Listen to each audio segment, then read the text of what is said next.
Welcome to Season 3, Episode 4 of Tech Talk Thursday. On January 27th, ASM Assembly Systems held their Winter Series ASM Impact event, a live stream presentation packed with new products and product enhancements to the ASM stable.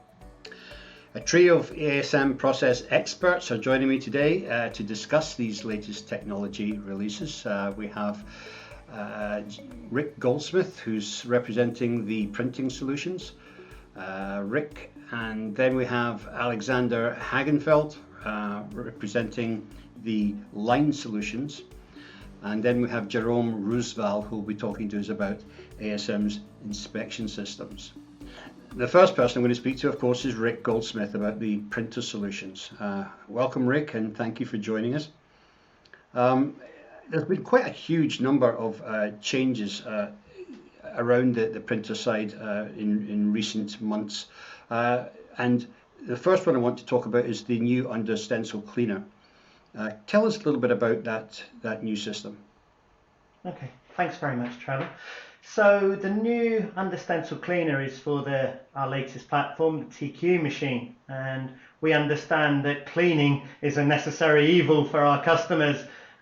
Evil because it interrupts throughput, necessary because obviously the stencil gets dirty, and without cleaning, alas, you're going to get defects. So ideally for us is the most efficient clean, i.e. done in the shortest possible time and removing that debris so you can keep a constant process, and also minimizing consumable usage as well, so cost saving on the production line. And I'm happy to say that our latest enhancements in respect to software and motors achieve both of that. We've taken 4 seconds off of our cleaning cycle time for a wet vacuum dry in enhancing that, and we've also reduced the consumable consumption at that time. And just to add to that, I mean, we're really looking at finite details here, because with the independent drive for the Under Stencil cleaner on the TQ, it was already pretty fast, but we've made it, obviously, with this 4 seconds much faster. Right, so what does that bring the cycle time to? That's a great question. On a wet vac dry, we are achieving, down to the size of the board, but we're achieving 8 seconds on a 250 by 250. Okay, that's respectable. Now, one of the other things that you've added recently is a dual access paste replenishment system on the fly. How does that work? Okay, so the dual access cover, as we're referring to it, is simply we have the requirement for more and more throughput, as I mentioned earlier. Replacing the paste by the time you stop the machine, lift the cover, then initialize the machine again, ready to go, is time consuming. So this was where the idea was born from, of how can we replace that either cartridge or jar while the machine is running. And actually the solution was relatively simple. Across the cover of the TQ, we've split the cover on the left hand side where the dispenser is located, and it's simply a matter for the operator, or even AIVs in the future, to slide this cover across, so therefore blocking out the complete print area, so safety for the operator as well as maintaining the controlled environment of the print area. Then the operator can replace the cartridge or the jar in their own time, and also we've made the system with the TQ easier for that replenishment. So you're looking less than 30 seconds to replace a jar or a cartridge. Right, okay, that's quite an improvement. So obviously one of the things with modern printers is the interconnection to the SPI systems. On the Pro Deck interface, you've upgraded that, I believe, to include most other SPIs on the market. So it's not just connecting to the ASM inspection systems, but presumably to all the others that are available out there. You're absolutely right. This is on our TQ system again, so on our TQ platform, I should say. So now we have connectivity for both optimization of offsets, So again, trend analysis of the offsets to pinpoint the paste exactly in the center of the pad, and optimization of the under stencil cleaner as well. And again, that's to all the major SPI vendors on the market. Right. Any plans to take that down into the other models on the the printing solutions range, or is it just going to go from the TQ? So we already have that on our existing platforms on the Neo Horizon. This was again adding that functionality gap, if you will, for the TQ, our latest platform. Okay. So let's look at some of the things that you're actually measuring then when you are inspecting or reporting on the system. You're currently looking at corrections and the cleaning rates measured. What about the print pressure, the speed, and the snap off of the squeegee, etc.? I know Jerome will go more into this. So ProDeck is very much all around the optimization of the offsets and the optimization of the under stencil cleaner. When Jerome talks about Process Expert, he'll go into more detail about design of experiment and the optimization of the process parameters. Right, okay, we'll look forward to speaking to him then. So one final question before I let you go, Rick, and that's on this external temperature control module, which is slated for release in Q1. Tell us a bit about that. Well, we obviously within the print area, it's very important to have your paste conditioned to the right temperature. Too little and we're getting skips. Too high a temperature and you're getting paste slump, which can lead to bridging as well. And we have many of our customers have factory environments that the air conditioning is set down to between 22 and 24 degrees.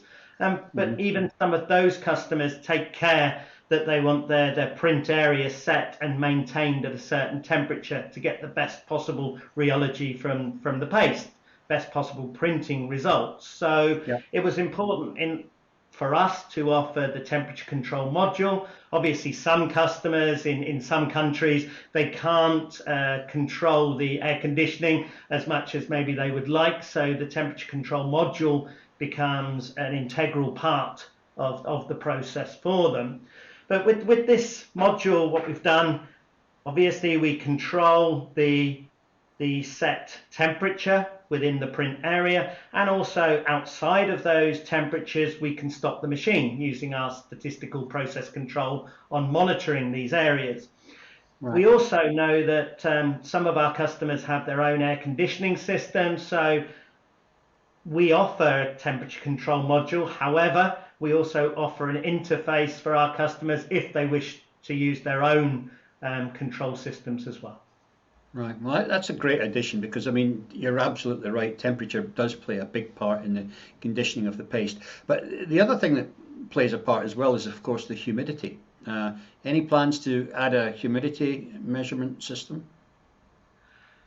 It's interesting you say that, because by pure virtue of how the temperature control module works, it does what we find is with a lot of our customers that it's not really the lower down humidity that affects them, but it's more humidity greater than 80% that we know can have an effect on the solder paste, a detrimental effect, I should add. So by pure virtue of the way the temperature control module works, it actually brings down the humidity as well. So we, along with the temperature control module, we've done a lot of testing. We are offering an Excel graph to show to our customers exactly how the humidity will be brought down, the different levels of humidity within their factory, and bringing that down within a range. So we have that within the system and that information for our customers. Again, years ago, we did look at environmental control units. We love the three-letter abbreviations, the ECUs. However, the uptake was really quite small. So we do see, as you say, the upper end of the humidity, and we've taken care of that. If, of course, we see our customers having issues more with the lower end, then that's something that we would need to look into for the future. Yeah, I think it could be an education thing as well. I mean, I don't think a lot of operators have enough understanding of the effects of temperature and the environment on paste to the level that it does. Um, Yes, very anyway, true. Rick, I want to thank you for giving us a run through and all the latest stuff on the printing solutions side. A lot to take in there, and we look forward to talking to you again when you have some more updates later in the year.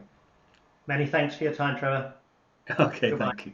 So, coming up after the break, we're going to be talking to Alexander about the latest developments with Smart Factory, C-Place mounters, and ASMWorks. That's the ASM software suite.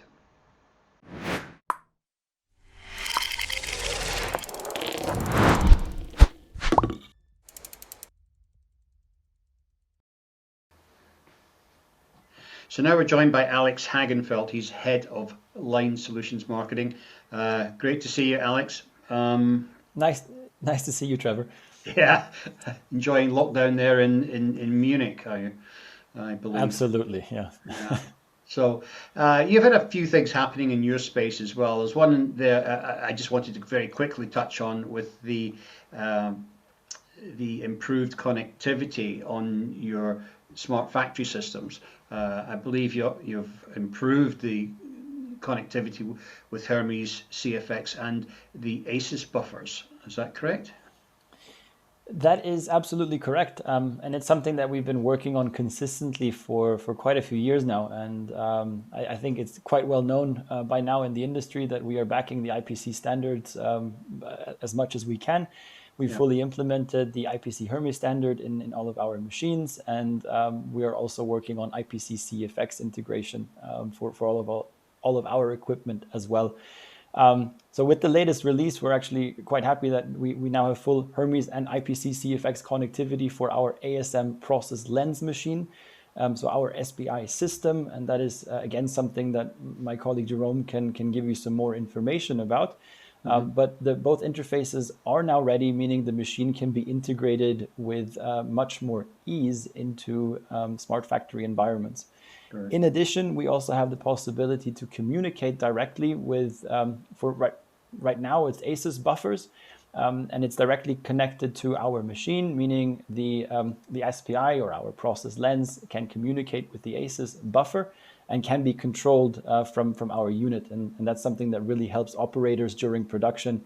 If something is happening to the board, it gives them more time to react and to really make a cautious decision whether or not this PCB should continue in production or not.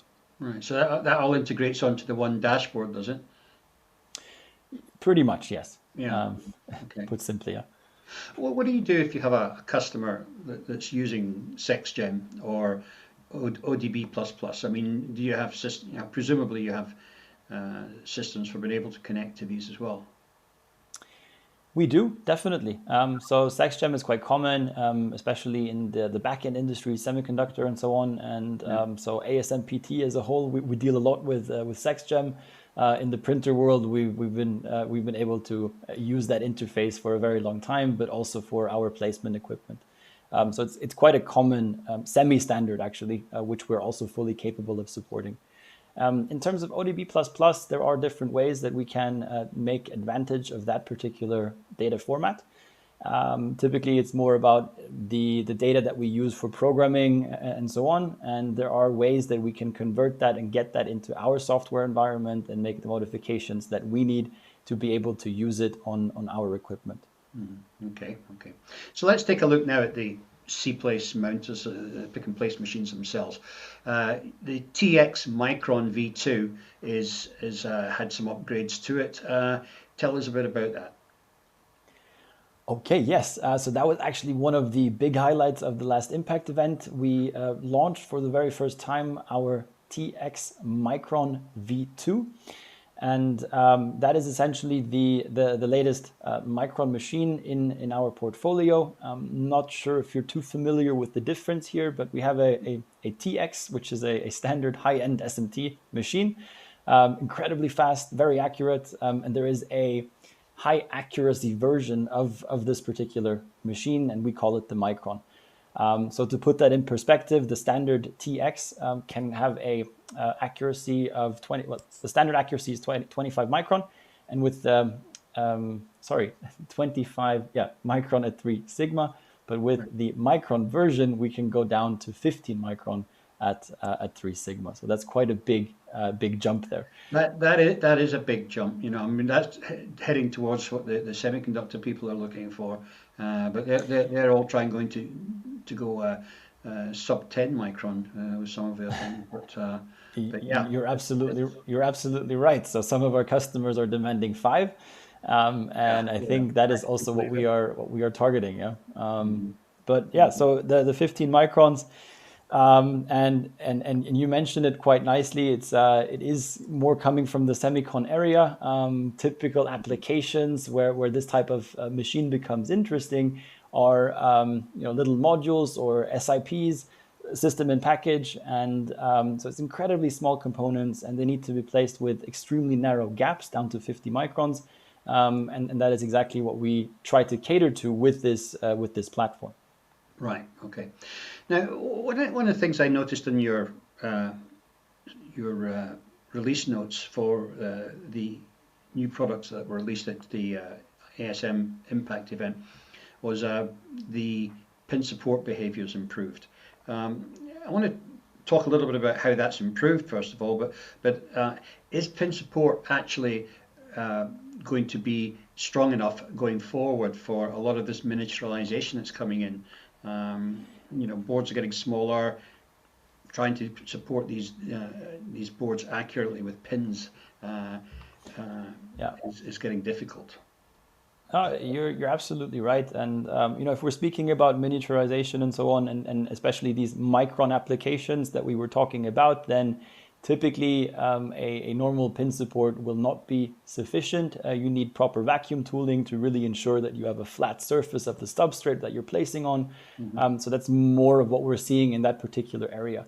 However, for other normal SMT applications, the smart pin support is still very widely spread, and a very, very nice solution, because you can create a repeatable process here that is automatically verified by the machines. You don't need operators placing the pins manually on the lifting tables and so on.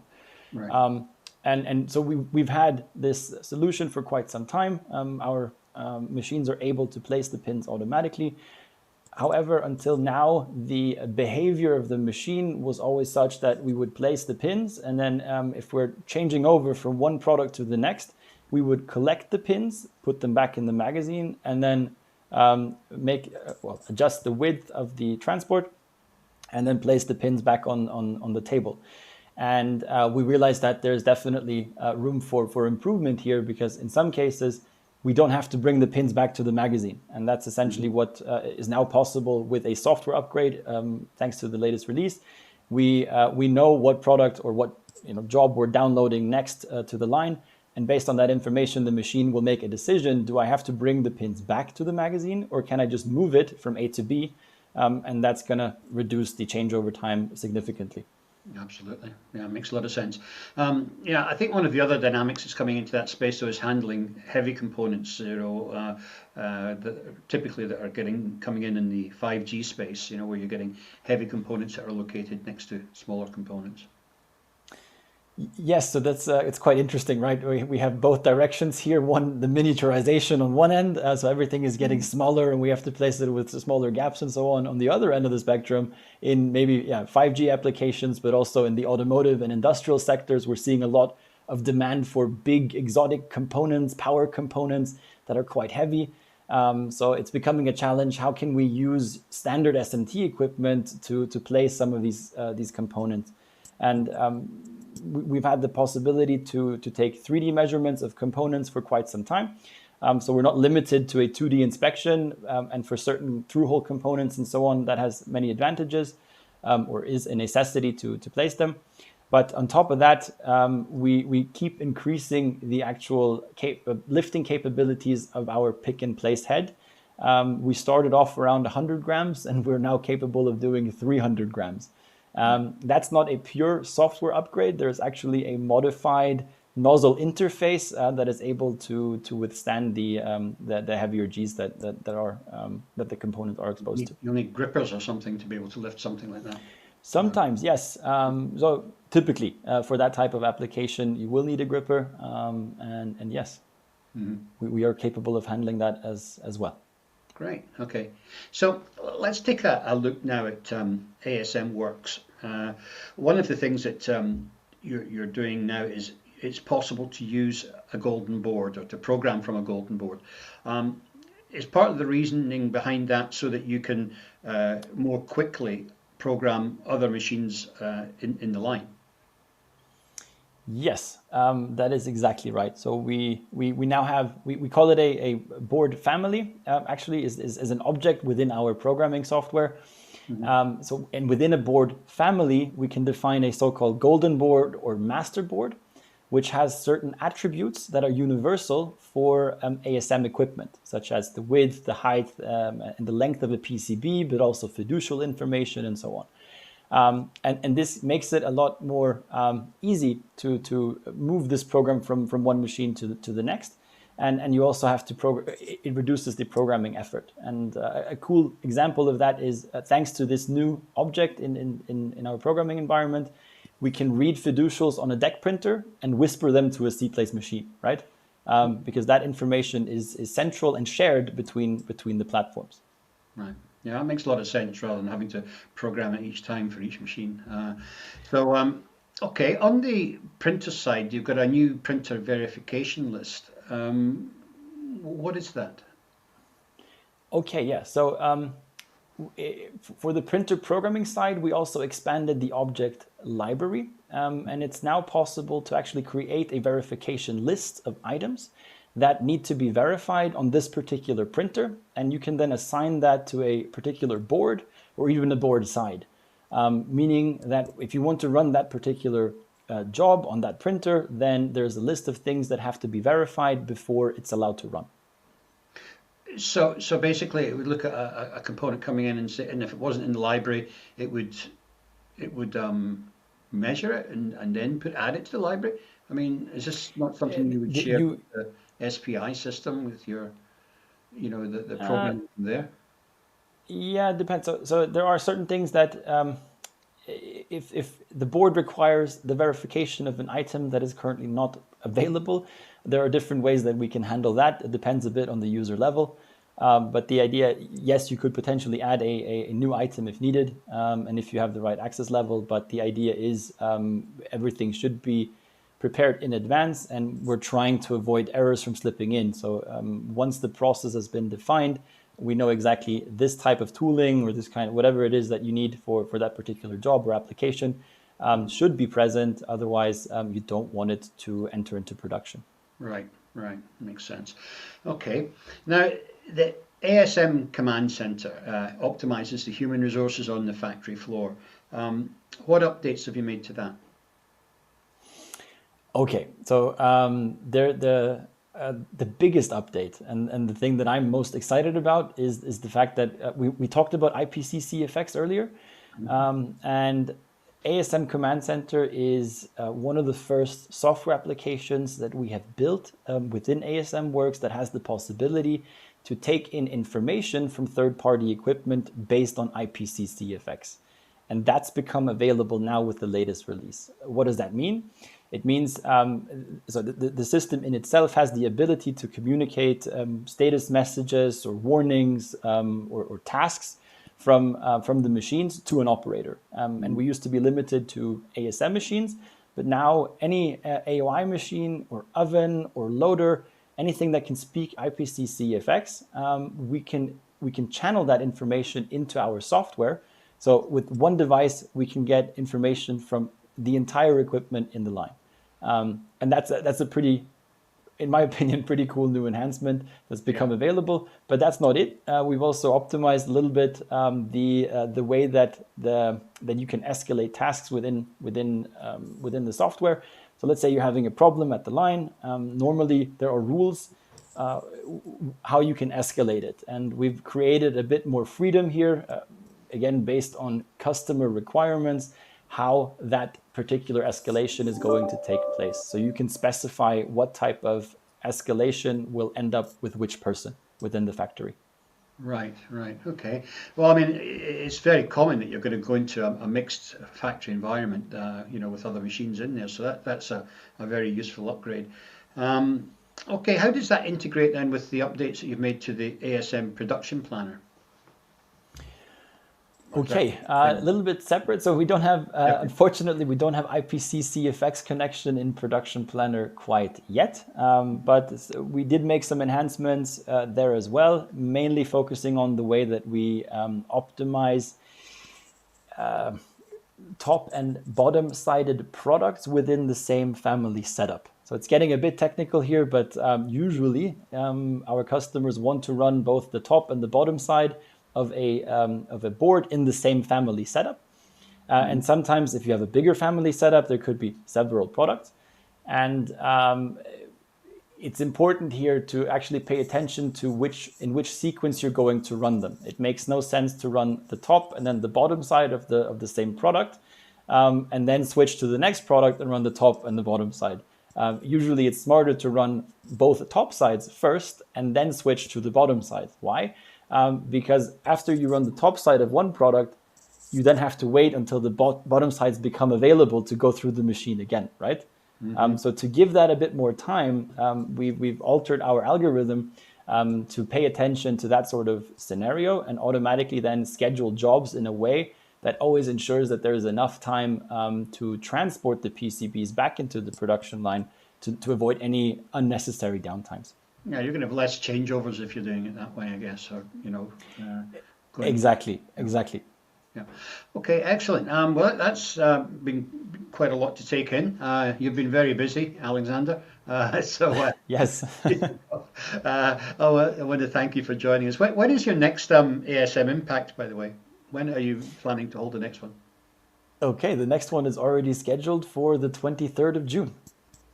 Okay, so that's not too far So away. it's right around the corner, but we have 2 releases per year, so it's time to start preparing. Right, great. Well, thank you for joining us. That's been super. Coming up after the break, we're going to be talking to Jerome Roosevelt about the latest developments with ASM's inspection systems and how they're adding a bit of color to the process.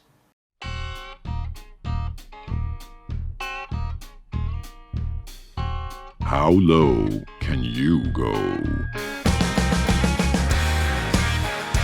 Low temperature solders enable manufacturers to lower reflow profiles, improve quality, and reduce operating costs. Abstracts are invited from leading researchers, industrialists, chemists, and metallurgists. LTS 2021, June 16th. Click below for more details and to submit your abstract. So welcome, Jerome. You're Solutions Marketing Manager for the inspection systems. The biggest announcement, or one of the biggest announcements of the Impact event, I thought was the addition of adding color images onto the paste deposits. Tell us a little bit about that and why you're doing it. Hi Trevor. So it's a good question because it's a request that our users have been having for a while. Looking at solder paste deposits in black and white is one thing, but it doesn't help operators that much. It's easier for them to really see the difference, between the paste and the PCB in color. And before I explain how this works, I have to go into a deeper explanation how process lens is measuring deposits.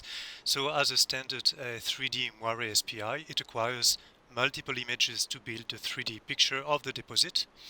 But if you stop here, the biggest challenge for SPI inspection is to define the height of the deposit. And you have 2 parts. You have the maximum height of the deposit itself, but you have as well the zero height, the base height of the deposit. It's like looking at a mountain. You can see the top, but you can't see the bottom. So for the mountains, we have, a standard in the world. The zero height is the height of the ocean. For solder paste inspection, there's no standard. So when you put the zero height where you start your measurement point to measure the deposit, depends on the PCB topology. So if you have a silk screen, if you have pads, tracks, vias, it will impact the way the SPI is working, and it will create quite a lot of false fails. So what we design in Process Lens is this 2D filtering function, and it's a game changer. The machine acquires more images and removes all the noise created by the PCB itself to have a drastic reduction of the number of false fails. But those 2D images are not enough to create a color image. To create a color image, you need a mix of black and white images based on red light, green light, and blue light. So we needed to acquire more images to create the color, and this increases the cycle time. As I've specified during the Impact event, we increased the cycle time by less than 10% to enable the color. But actually, I've got a very exciting news for you today. We have a new software version coming up in 6 weeks' time, and with this new software version, when you enable color, you only increase the cycle time by less than 5%. So it's quite exciting. It is. It's very exciting. So let me fully understand this. I mean, most inspection systems have got RGB color lighting in them, but they're not using that. They're actually taking the images in black and white. Is that what you're saying? It's correct, because it has to do with the amount of data which is being transferred by the camera to the computer, which is going to analyze the images. A color camera sends much larger amount of data, so SPIs or AOIs are working with black and white pictures. It's faster for the computer to compute, but then you need to acquire the images with different lights to combine them together to create what we call pseudo color. So why would they have the RGB lighting in the machines in the first place if they're not using it? No, they're using it. So they acquire one image with a red light, the same image with a blue light, and the same image with a green light. And then through software, you mix them. Even though they're black and white images, then you end up with color images. Right. Okay. So, but the version you're using, so the differentiator here is that you're doing it at the inspection level. You're not taking the three separate images and combining them later. We do combine, and this is why we needed to acquire one more image to really generate the color, and this is what we do now today. So the users have the 2D pictures and the 3D pictures of the deposit in color. Right. Okay. Understand. Fine. So then when we look at the deposit overlay, you can then measure the actual amount of sort of volume versus the expected volume. Is that correct? Yes, so the expected volume is coming from the Stencil Gerber file. You have the aperture size and shape, and then the user types in the stencil thickness. So it gives us the expected volume, which we overlay on top of the 3D picture of what has been measured. So it makes it easier for the operator to understand when they look at the measurement and the machine says you have only 30% of solder paste from what you should have.